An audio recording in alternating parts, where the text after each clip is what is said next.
Hi everyone, welcome you back to the next episode of Acharya Talks, which is helping so many people to empower themselves in developing their communication skills. The information what I am passing to you would bring clarity about the subject information, and if you practice on those subject contents, I think you will become a wonderful speaker, inspiring many people to become better speakers, friends. In the last class, I spoke to you about repeated actions using the present, plural and singular verb. As I told you in the last class, every time you communicate something in English, it will be in two formats. One, it can be about sense, it can be about tense. And we are talking about tense, my friends. Let me revise the content once so that you would add clarity about it. So any verb will have 6 functions as I told you. So let me take write. Write is a root verb, friends, and it is used to talk about sense-based communication. And I told you we have some verbs, to talk about sense, like can, could, will, would, shall, should, may, might, need, used, ought, dare, must, able to, unable to, likely to, supposed to, want to, have to, has to, had to. I hope you are clear with this. Then this will have 5 other forms. The first one is present. In present we have plural and singular. Plural form is just like the root verb, and singular takes yes, friends. Then we have present participle. We create it by adding ing. Then we have past form. Past form is created by using ed, but this is an irregular verb. It takes a different spelling. So that is wrote. Then we have past participle, that is again written. So we just learned sense-based communication with root verb, and these 2 verbs we learned in the previous session, which talks about repeated actions. But as I told you, everything you speak about a subject, that's about a noun or a pronoun, it will be in 2 forms. One, sense, the other one is time. When you talk about time, you have 3 versions to talk about. The first one is present, the next one is past, and the next one is future. So we spoke about present, but I told you that these 2 verbs are present tense verbs, but we never use them to talk about present because we cannot talk about present. That is the reason why they are used for talking about repeated actions, friends. Hope you remember this. So let me introduce you to the subjects. Subject is a combination of noun or a pronoun. So we divided them into singulars and plurals.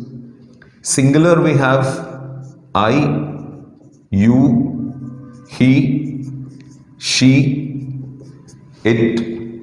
In plural we have we, you, they. But I told you must be always used as plural. I also must be used as plural, but I has an exception. Whenever we use be forms, we have to use it as singular. I cannot put up all the nouns here, so I took a representation for all the singular nouns, that is Venu, and for all the plural nouns, I took friends. So in the previous class, we agreemented the present singular and plural verbs and spoke about repeated actions. That was our present communication. Now today, let us go with past communication. To talk about past tense, we will use the past tense verb, my friends. So every verb has a past tense verb. Write, wrote, speak, spoke, give, gave, ask, asked, clean, cleaned, submit, submitted, organize, organized, report, reported, finalize, finalized, deposit, deposited. So every verb has a past tense verb. All you need to do is take that past tense verb and agreement it with the subject to talk about present. So I took wrote and started agreementing it with the subject.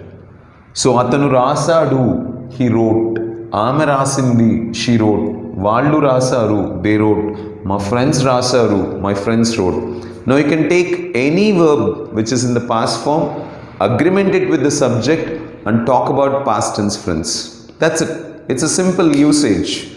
There's no big logic in that. And beside this, we can go for using nouns, we can go for using adjectives, and we can go for using adverbs.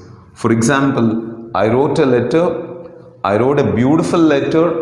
I wrote a beautiful letter happily.